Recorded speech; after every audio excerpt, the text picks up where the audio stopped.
Yeah.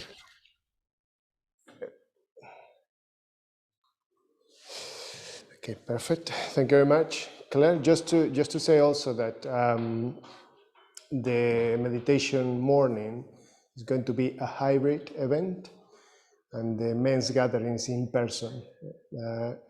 And I believe the links for those of you online are in the chat box. So if you want to book those events, and also in general, if you want just to look at our calendar in our website, you'll find the details. Just click on the date and you'll find the blur for the event and ways to book your space.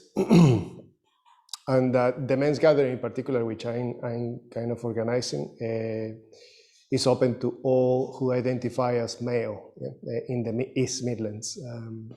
So we usually have people from Leicester and Lincoln as well joining us on those days. Yeah, and I want really just to carry on in that vein of appreciation, that Kemasiri mentioned at the end of the sitting, and Zach also mentioned in the Dan appeal. Just to say how much we appreciate, the people, the team behind the scenes for these nights. It's a lot that goes on, behind the scenes with these nights, and I want just to give a special shout to Jerry, who is with us tonight, after losing her mother a week ago, and she's with us tonight. So something very beautiful about that, about coming from the hospital today and being with us. And also, this it's important to keep in mind, how we all contribute one way or another to create a very special atmosphere. Yeah. So on the shrine tonight, we have also a candle. A week ago, we had a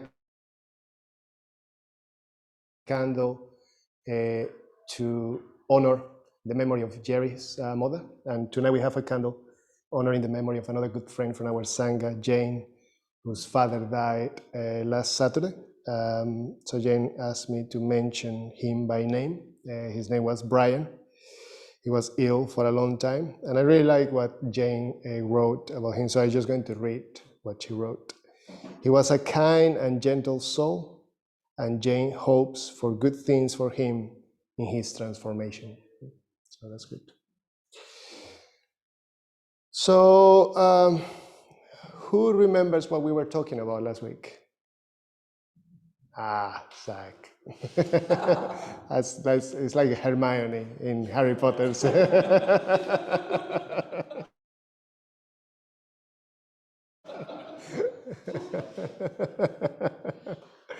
Anybody online remembers what we were talking about last week? No? Okay. I just wanted to say that because this is the second part of something that we started last week, and I think I can recognize some faces, online, and some faces here as well. But how easy is to forget, isn't it? It's so easy to forget. And that's partly what we are trying to do by coming every week to Sangha night. Yeah? It's important to repeat over and over again. Yeah? Because sometimes we think that we have an understanding of something, but it's really amazing how quickly that just dissipates, that just fades away. It gets lost. At least from that, that level of consciousness that we operate in. So what we are doing tonight, and I'm going to try and be brief, is we are finishing an exploration of a teaching from this very important teacher, a Buddhist teacher called Milarepa. We have a depiction or a representation, a reimagination of him in the shrine.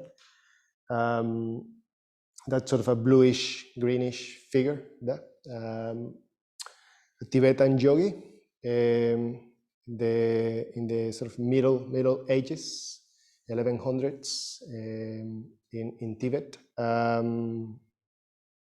But it's one of the most iconic teachers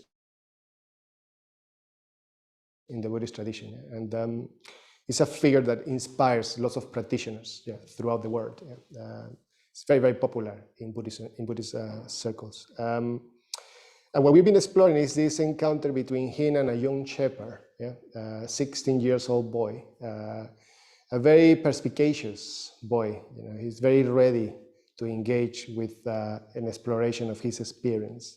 So last week we looked at the first 3 days of that encounter, yeah, and at the end of that exploration last week, we were left with this. Milarepa put a question to this boy, saying, "Do you wish to go, O noble son, to the higher realms, that city of freedom? If you do wish to go, I can take you there." Yeah?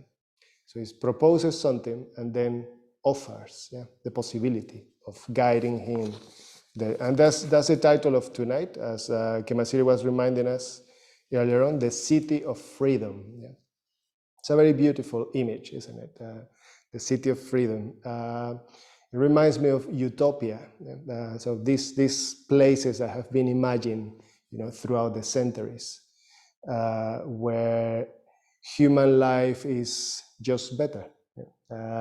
So it's another way of relating to each other, which is much more just, is fair, is there are conditions for human beings to be happy.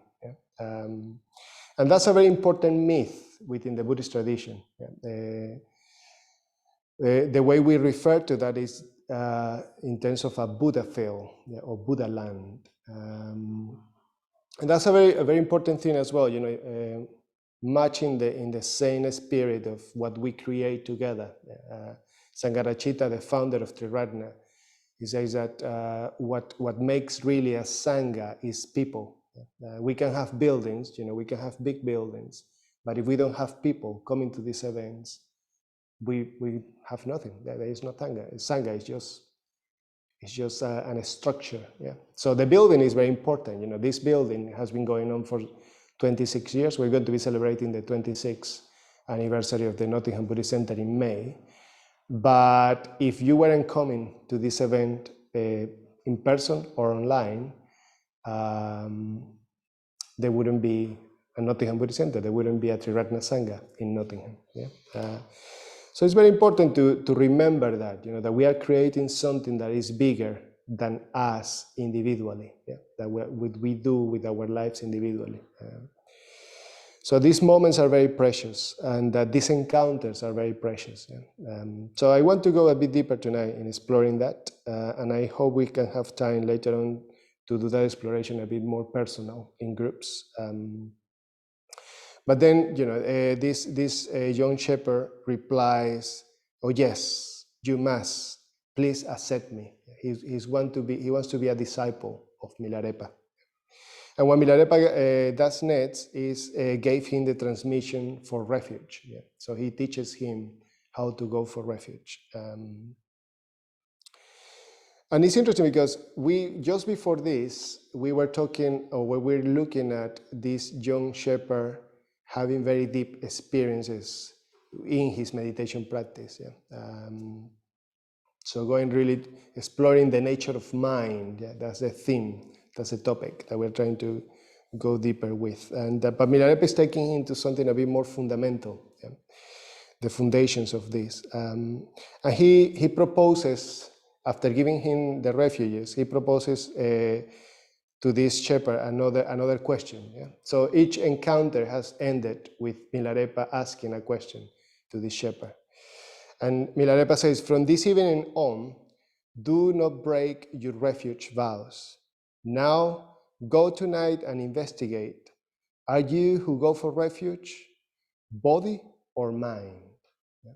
Who goes for refuge, the body or the mind? Yeah?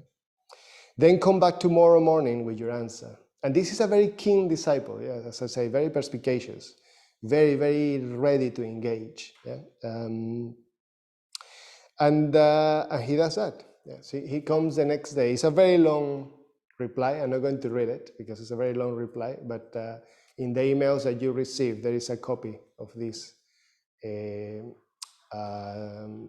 record of this teaching, so you can go there. But basically what the shepherd comes with is, he says, well, is neither the body, neither the mind, yeah?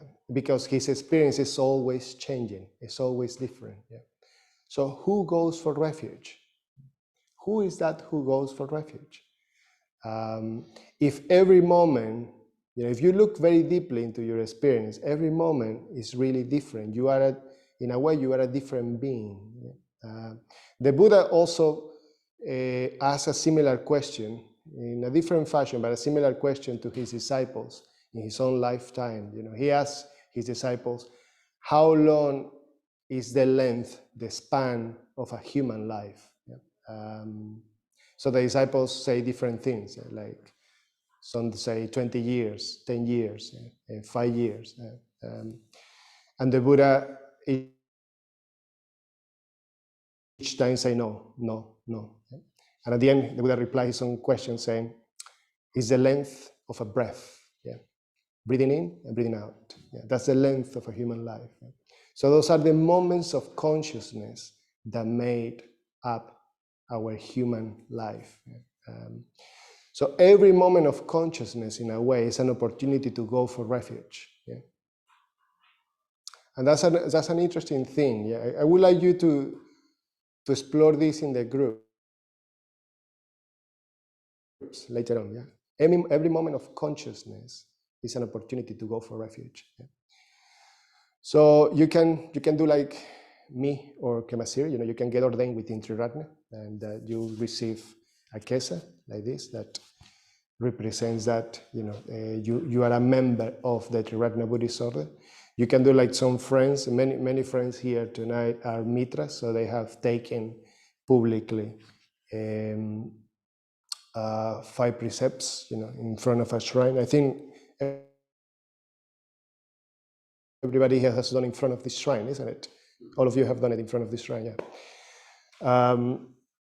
And that's a very beautiful event. Both of becoming a mitra or becoming another member. Gareth is becoming another member very soon. He's going to the mountains in Spain. He's going to be there for a few weeks, and he's going to return with another name, another phase in his life. But in a way, I have seen many people like us that have done it at some point in their life, and are still, there's still something going on in relation to that moment, that event. And many others do, I haven't seen, since then. Yeah. So you can do that. You can do publicly an expression of going for refuge. And then if you don't keep practicing, it doesn't have any effect in your life. Yeah? At some point you can go back. It's always a possibility. Yeah? But the main thing here is that you need to keep renewing that commitment. Yeah? And the key word here is commitment. Yeah? So something very important that we want to look at in this moment, this crucial moment of this encounter between Milarepa and this young shepherd is that transition. Yeah? So the young shepherd has had already a level of experience of something beyond. Yeah. Call it whatever you like, transcendental, reality, yeah. God, yeah, I don't know, whatever name you want to give it, but it's something beyond. And nevertheless, he hasn't taken refuge yet. Yeah. So this is where Milarepa is taking him. Now, Milarepa is saying, okay, now we can start this process. Yeah. And the main difference here is commitment. Yeah. So it's not so much about having experiences, it's about commitment. Yeah.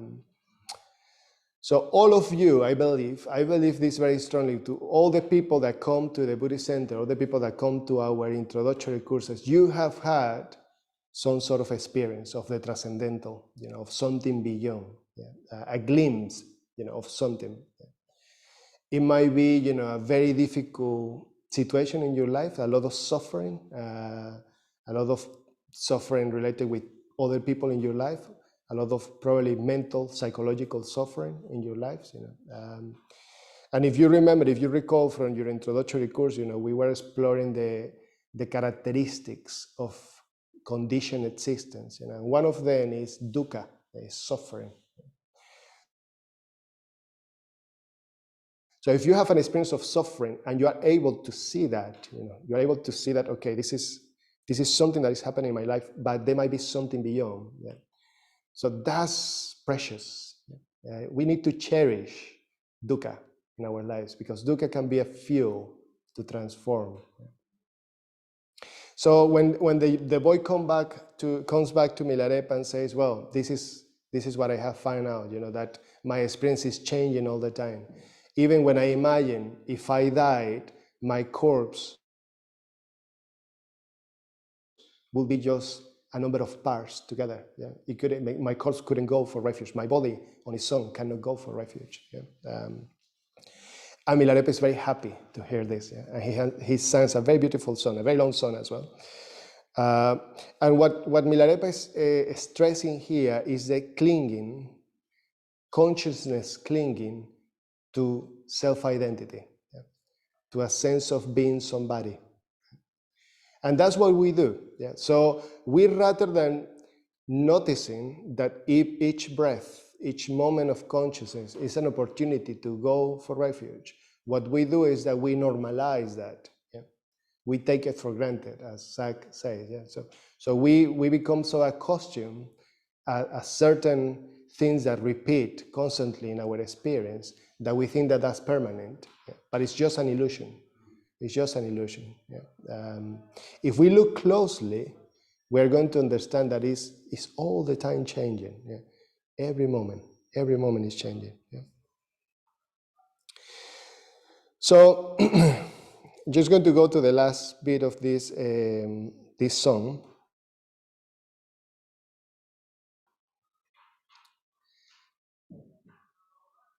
So Milarepa says, now, if you want to realize the selflessness of phenomena, it's not anymore invested by identity, then follow me for the next 12 years. Yeah? If you'll do that, you'll come to understand mind. My dear young boy, work with mind like that. So he's very encouraging. Milarepa is very encouraging all the time. And I like the fact that he's very real as well. Yeah. So he's not saying, like, you get a lot of that nowadays, get enlightened in 30 days. Yeah. You get a lot of things like that. I see a lot of videos in YouTube, that say something like that.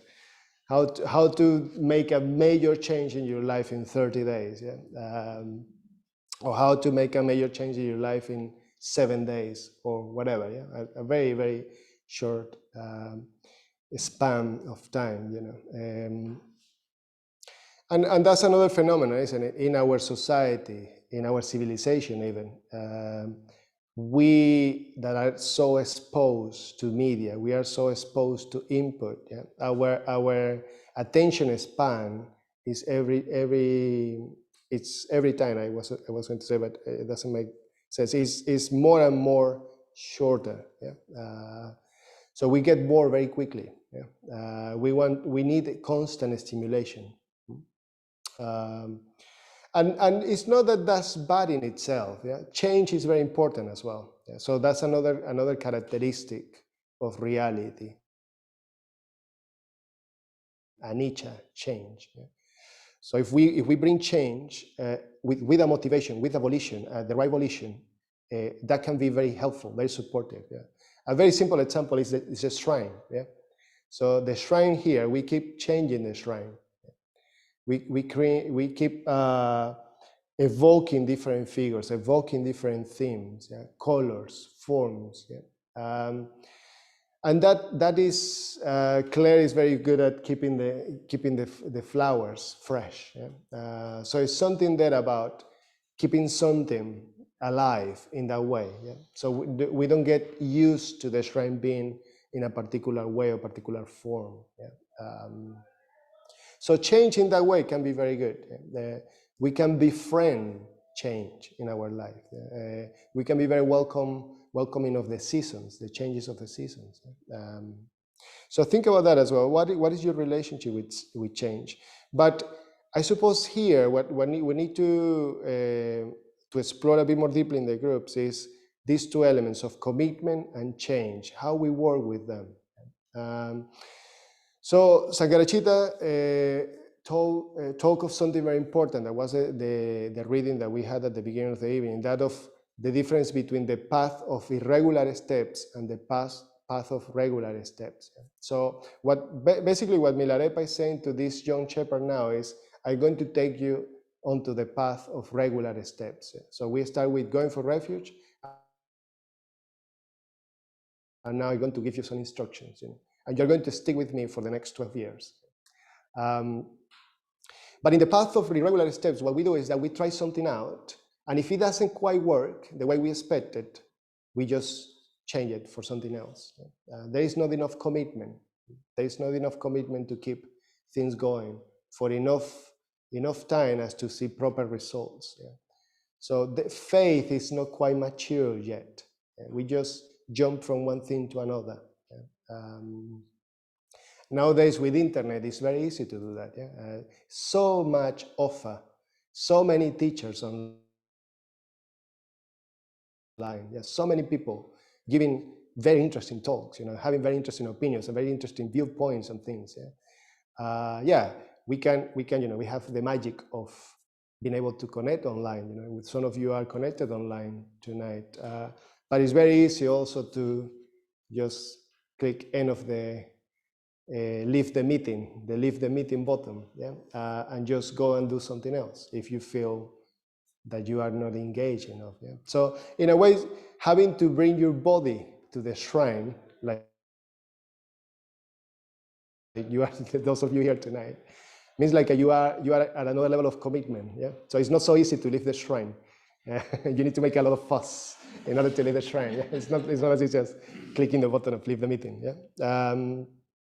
But how commitment plays in your relationship with the Sangha, for example, in your relationship with your own practice, one of the things to explore in the groups. And then something very interesting happens, that is, Milarepa gives some instructions to this young shepherd, and he goes and starts meditating on his own. But he has family, he has a father, the shepherd has a father, and the father gets worried. And the father goes looking for him, and he goes to Milarepa and says, Lama, my boy has not come home for 7 days. Fearing that something awful happened to him, I set out to find him. All of his herder companions told me that he found a guru and is with him receiving Dharma teachings. I thought he would have come home by now, but he hasn't. And he asks, has he been with you? And so Milarepa explains, okay, this is all that happened. I gave some instruction. Eventually the father goes and finds him meditating, and the boy is so absorbed in meditation. It's been 7 days since he received instructions from Milarepa. His father disturbed him and asked him what happened. And his father says this, 7 days have gone by and you haven't come home. Why? And the boy replies, what are you talking about? I've only been sitting here for just a little while. So he hasn't quite noticed that 7 days have gone by. And why is that? Well, he's very absorbed in his meditation. Very absorbed. And that's a very important aspect of meditation. You can get so concentrated that the senses that we live, on an ordinary basis, they don't work in the same way any longer. So your perception of time and space changes in meditation. But Milarepa later on says as well, samatha is important, but it's not the whole of the path. You need an understanding of reality. And Milarepa criticizes here in this, I'm not going to read it, but in this song, he criticizes those teachers of the Dharma that live kind of intoxicated with samatha, with absorption, and have an intellectual understanding of reality or vipassana, but don't have an experience of it. So it's possible if we meditate, that we are a bit too focused on having these experiences of absorption, of these experiences of relaxation, or using meditations as a sort of a coping mechanism, to feel well, to feel, to go through life and not being overwhelmed by life, which is something that you can do with meditation. But meditation always has this other sort of, I sometimes name this as a disclaimer of meditation. Yeah, meditation can take you to dangerous places. Yeah, so it can open up things, aspects of the mind, memories in your body that might be scary, and it might be difficult going there. But if you engage with that, that can be transformed. Yeah. I always tell you the story. I'm going to say it very quickly, but I used to suffer of panic attacks, overwhelmed by them in the middle of the night, waking in the middle of the night, overwhelmed by all this energy, very unsettled energy. And through meditation, I managed to heal myself from that. Yeah? But I needed to engage. There wasn't any shortcut. Yeah? There wasn't any method of 30 days or 7 days, to resolve that. It was a process of years. So this happens a bit, so the boy goes to Milarepa and he gets some instructions and then disappears from home, and his father grows a bit wary of this situation. Yeah. So the way the text says is, after that the boy disappears several more times, sometimes for 5 or 6 days, and so the father continued having to go and search for him. This constantly having to search for you is dangerous, says the father. And it is making us tired and miserable. Do you want to go and be with your guru or not? So make your mind. What is that you want? Do you really want to engage with spiritual life or not? Yeah. So it's interesting, because sometimes we can be very motivated to grow and develop, and then we experience a kind of doubt that is not very healthy. Is that doubt, again, that comes from not having enough commitment in our lives. Yeah? We are very indecisive. Yeah? We keep changing. And that has an effect on the people around us. Yeah? Commitment has an effect on the people around us as well. When we really engage with something, we started simplifying something for others. People notice when we engage with a practice, when we engage with an ideal, with a project in our lives, and we complete that, we see it through. Yeah. That has an effect, not just in ourselves individually, but around us. And the opposite is true as well. Yeah. If we are constantly changing, if we are constantly sort of a woolly and picky and moving from one thing to another, every day having a different realization of what is that we want to do with our lives, well, that has also an effect in ourselves and in others. And I admire this father, actually, because what he's saying is, okay, do you want to go and be with your guru? Yes or no? Make your mind up. Yeah? So he does that. He goes and stays with Milarepa. And I'm not going to carry on this fashion. I just want to say something about going forth. Yeah? Again, if you want to read the rest of the material, it's very beautiful, and Milarepa keeps singing and giving some teachings. But the interesting thing is that the training of this young shepherd starts at this point, and this is the moment when the shepherd needs to make a decision, yeah? And it has to do with something that is another very important concept. So we're talking about going for refuge, and now it's going forth, and I'm going to round the talk now. Yeah? So it's a moment where the boy needs to decide to leave home. Yeah? All what has been known to him, leave that behind and engage fully with another way of being. So leaving home, going forth. That's a very important aspect of the Buddhist tradition. So from the moment that the Buddhist tradition was born, the Buddha himself, he went forth. Yeah? He left behind his family, he left behind his caste, he left behind his privileges. Yeah? And I just want to mention something that Bhante Sangharajita said in relation to this. The way that Bhante defines home, I really like this. Home is a place where you are not allowed to get away from the past. So it's a very interesting way. I'm going to read it again. Home is a place where you are not allowed to get away from the past. So it's interesting because it's not necessarily, leaving your wife or your husband or your kids or, your career or your house. It's not necessarily that. So What are those ways in which we keep attached to the past? We keep reminding ourselves of the past. He says, we don't want that to be continually stimulated and reinforced by other people, referring to us as we were 20 or 30 years ago, or even 5 years ago, even last year, even yesterday. Today is today. Getting away from home means getting away from the past. Home is a past congealed, and if it congeals around you, you are stuck. So we might be doing that. I noticed that in myself. I noticed that a tendency in myself to go back to the same music, for example, or to go back to the same clips, in internet, the comedians or whatever. So nostalgia, for example, nostalgia brings a very strong sense of something that we were, and we feel that longing for that version of ourselves that we were at some point. So that might be a way that we are attached to home. So what is home in you? And in which ways can you go forth in your life? The last thing I want to say in relation to this is that you don't need to leave necessarily all your life behind in order to go forth. You can do that in a small ways every day. I recently was saying to my friends, we have a community upstairs. Our aspiration upstairs actually is to build a Buddha land, the Buddha land of Akshobhya, the blue Buddha of the East. And the community is called Avirati, which is the name of Akshobhya's Buddha land.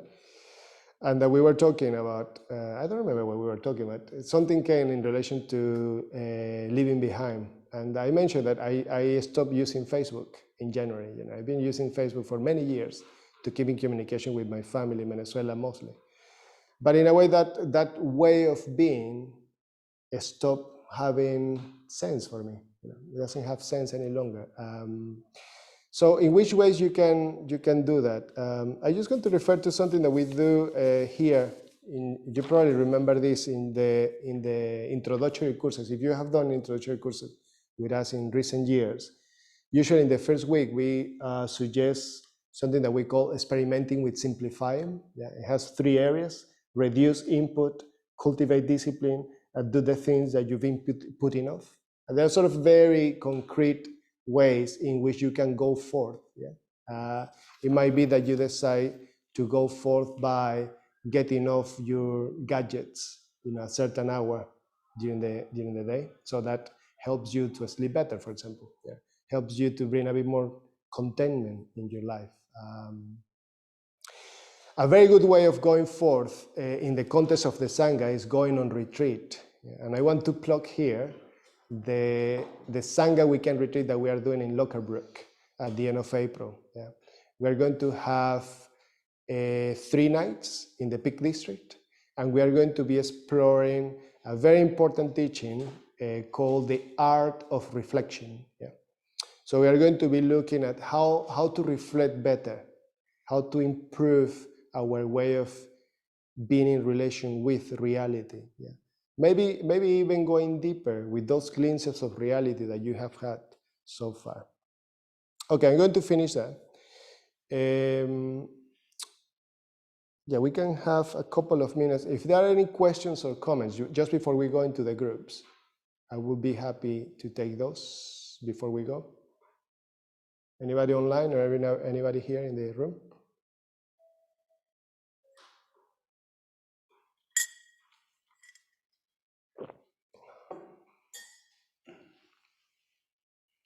So it's clear.